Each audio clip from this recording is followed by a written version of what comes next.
Mi smo dio tima koji stoji iza društvene igre Strašne žene, koja vas na zabavan način upoznaje sa ženama koje su doprinijele razvoju društva i s njihovim postignućima.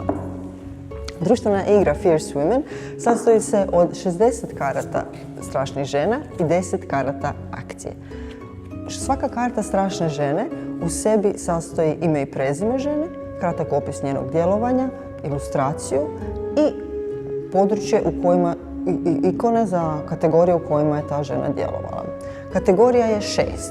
To su znanost, kultura, politika, umjetnost, feminizam i ljudska prava. Svaki igrač ili igračica na početku ima 3 karte u ruci, a ostatak karata podijeli se na 3 jednaka špila koje gledaju prema gore. Potez se sastoji od toga da igrač uzme jednu kartu sa špila, izabere jednu kartu iz donje 3 špila i stavi jednu kartu ispred sebe. Svaka karta vrijedi 1 bod, međutim igra je kooperativna utoliko što ako nas više skuplja jednu kategoriju, kao što sad na primjer nas dvoje skuplja znanost odjedanput vrijedi 2, odnosno sad u ovom trenu već 3 boda.